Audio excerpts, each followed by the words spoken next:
41,000 miles on this Trans Am. It is absolutely beautiful, but it's got one problem. Let's get started.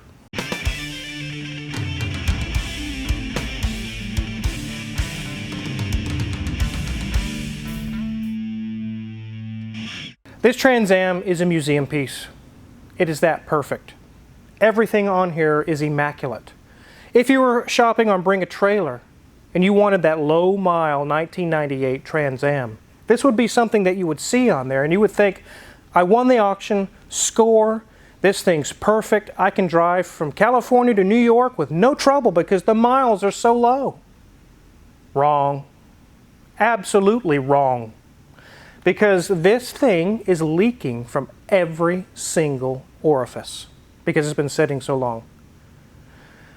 The customer obviously brought it here to address these issues because he wants to keep it in pristine condition, and when a car sits for a long time, these things happen. But you need to understand, if you're finding that perfect dream car that when you were a kid, you were like, someday I'm going to own that car, I'm going to find a low mile example. And you find that car with only 3,000 miles on it. I see all the time Ferrari 348s, Ferrari 355s with only 3,000 miles. That is exactly the one that you better budget for. Because once you start putting about 50 or 100 miles on it, everything's going to start leaking all over the place. So I can understand the thinking. You don't want any rock chips. You don't want any cracked windshields. You want the paint exactly perfect like it was from the factory. It's a trade-off. If you want to drive it and keep all the fluids circulated and the seals happy and keep it from leaking, the risk is you could crack fiberglass or a rock chip. Somebody could run into your car and destroy it and ruin the whole legacy of the car. Something else could get broken. Or you can park it and not rack up the miles and don't risk hurting it. But the downfall is someday when you do want to go take it on a Sunday cruise, you're going to back out and it's going to be fluid just pouring. Let's take a look around this thing. It is so nice. In fact, the customer informed me that even the windshield washer fluid is original from 1998. Let's take a look. Look at that beautiful front end, guys. The ram air hood on this thing. The paint is flawless. Literally flawless. As we come around to the side, the tires are a few years old, but they're not overly old, as I should say. They're not cracked, they're not damaged, and they're still good. They're still good tires, so we don't have to worry about that, luckily. But the wheels are impeccable, they're shiny, they're not corroded, they're not filled with bugs or guts or salt or anything like that. As we go down the side, you can see the T-tops are off. The customer has them removed and in the trunk area, stored away. We will not be touching those or messing with those. We will leave them as the customer has them. And again, as we go around to this corner and get to the rear, immaculate paint. Plastic is still shiny on the tail lenses, the tail lamp lenses, I should say. It's literally like a brand new car that you just bought in 1998, fresh off the showroom floor. Let's go ahead and hop under the hood. All right, let's take a look here.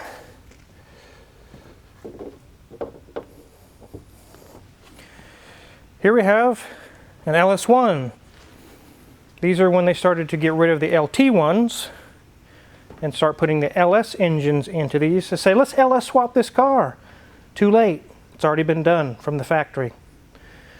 305 horsepower, 335 pound-feet of torque. It means business. It's very fast. Grimes has actually been working on this. Half of the services that need to be done have already been done. We definitely wanted to show you guys around. The plugs and wires have been replaced because they were very old. Let's go take a look at the old plugs. So I have one of the old plugs here. It should have a 50 thousandths gap on it, but they're worn out. Let me show you with this little feeler gauge type tool.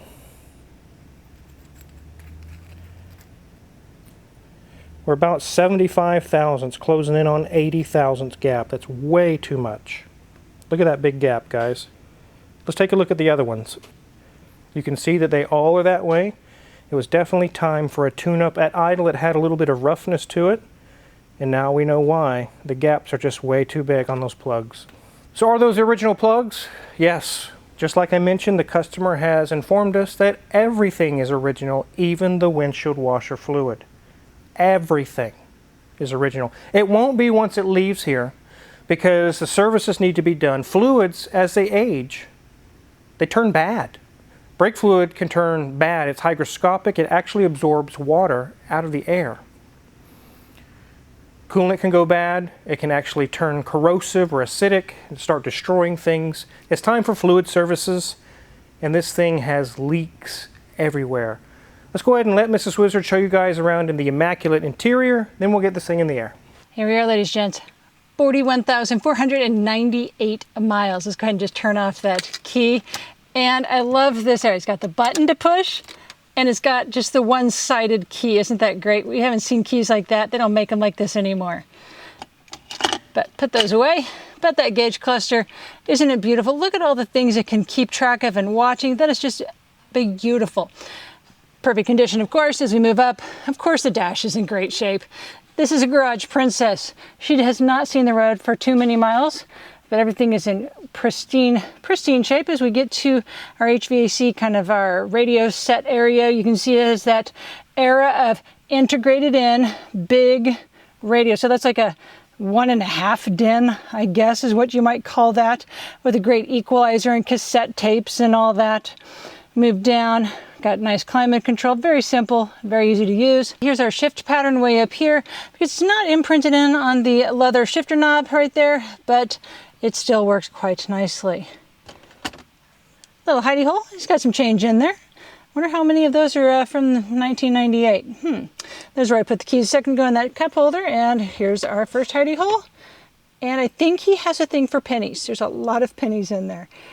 Quite the fortune. Obviously, sunglasses and a pen from the local bank. As we move over to our seats, they are nice leather seats. Got a nice bolster on the sides and a lovely headrest. This is not the kind that grip you, but definitely it almost feels like semi-sofa. It's very soft and very comfortable to sit in. Door card has a lot of plastic with a little bit of leather accent there, but again, lots of gray, and gray in here. In the back, you can see a little bit of our plastic cover back there just to make sure we keep it someplace clean so it does not get any dirt on it, and it's obviously very clean in here, so it's staying clean. Got 2 spots back there for 2 bucket seats in the back seat, and his list of complaints. In excellent condition. As we move to our, well, tiny little T-shaped headliner, looking good because T-tops are up. Looks very good. Okay, so here we are at our steering wheel. We've got that lovely Pontiac symbol imprinted into the center, and we have very common GM themed buttons on the steering wheel as well. But it does have a nice grip right there for each hand as you're going around driving. This would be so much fun to drive, but that's not what we're here for. We're trying to figure out what's going on with the leaks and where are they all coming from. Let's get this thing up in the air.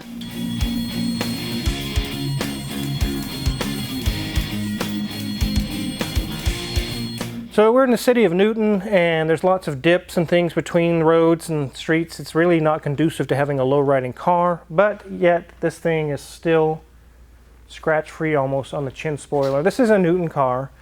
It did have several bugs and things on the condenser, and we got that cleared off, the radiator and whatnot, and it's nice and clean now. It was getting kind of warm. It actually had a plastic bag up here. We removed the plastic bag and it's nice and cool, but we noticed that the thermostat was still having issues, so we got a new thermostat installed. Let's talk about leaks. Grimes has cleaned a lot of this off because he's been working on it, but you can see all this grime. The front main seal is leaking. It was literally coated in oil all through here. You can see some of the drips right here. It was literally just dripping out of the front main seal. And then the oil pan itself, as we go about to the back, you can see it's all stained with oil that had been dripping. The oil pan itself is leaking pretty bad. You can see all through here where the oil pan's been leaking, it's all grungy and dirty and gross. So that needs to be done. Let's move over to brakes. Look good.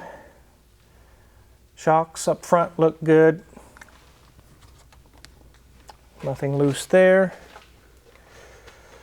Brakes are good. Sway bar links are good. Shocks are good. Nothing's loose there. The rear of the transmission was also leaking out of its orifice back here. You can see that the rear output seal was leaking. It's just coated this whole area with oil.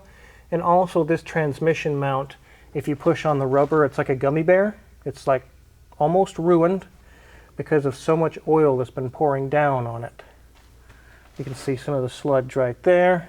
There's a little bit coming out of the pinion seal, out of the differential. That'll need to be addressed as well. You can see all this. This is all pinion seal oil leak. When Grimes did the service on this differential, he noted that it was actually low by almost a quart because it leaked a lot of it out. And it has normal gear lash. These GM 10 bolts, they all have a little bit of lash like that. There's nothing out of the ordinary there.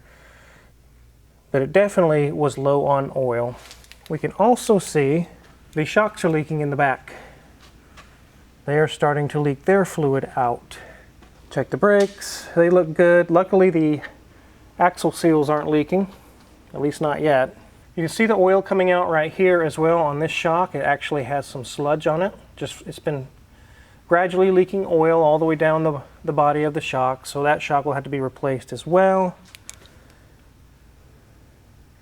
I do see a little bit of sludge going on here, but that may be just grease from this lever for the parking brake.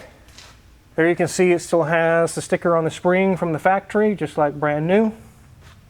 You can see this jounce bumper here. It still works, but it's turning into like a gel. It's just from age.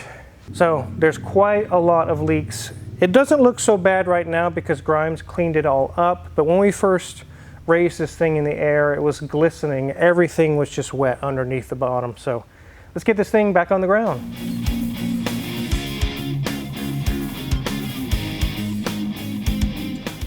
Whew, guys, it is so hot in the shop. It's like 105 or something. It's been that way all week long. In fact, it's been so hot, we just haven't even gone out to the bus to do anything to it.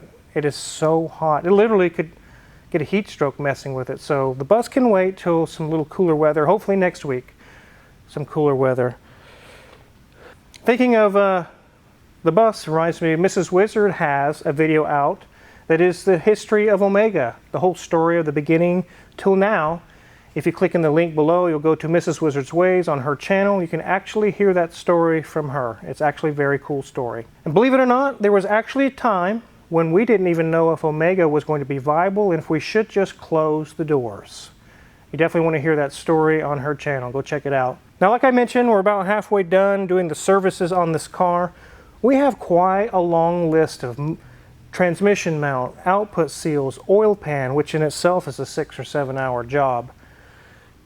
Shocks, the list was getting longer. We're getting $3,000 or $4,000. It was going to be a lot. The customer understandably says, let's do the fluid services, that needs to be done, and then over the course of months I'll do this, and then I'll do that, and I'll get everything caught up so that's all on the up and up and everything's good to go. Just didn't want to do everything all at once.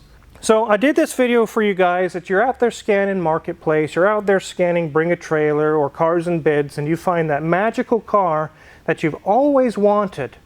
You're like, it only has 10,000 miles on it. That means it's perfect. It's good to go. This one looks beautiful. It looks perfect. Until you look underneath. Until you put 50 or 100 miles on it. And then your driveway looks like a lagoon with fluids everywhere. It's going to happen. And it's not knocking this car, it's not knocking the customer. What it is that you just need to be prepared when you find that magical car that you've always wanted with low miles. You probably should budget at least $5,000 to go through and get all the services caught up on it because it's been sitting a long time. There's spark plugs, just like we saw. There's seals, there's gaskets, there's all kind of things that are going to have to be renewed to get it road ready. So keep that in mind when you're shopping for that low mile dream car. That's just the story of life on Earth. Things age, people age, animals age, cars do as well. You can park them in your garage and come back in 20 years. Guess what? It aged. The seals age. Luckily the paint really doesn't age, but it can. I've seen cars that were immaculate. They were perfect survivor cars, but the paint is crackled. It has like little tiny cracks all through it. It's just the age got to it. Luckily, that's not the case here. But plastics, things that are petroleum based, plastics, greases, oils, anything that contacts those items, They have a lifespan and they can fail. So keep that in mind, like I mentioned. Here's as soon as it cools off, we'll be out on the bus doing some updates out there. There'll be some more videos for you guys. If you're curious what kind of tools that we use in the shop or that Grimes used on this car, check our Amazon affiliates link in the description below. We get a small cut and we really appreciate it. And make sure to hit the subscribe button here because there's many cool videos to come. Thanks for watching.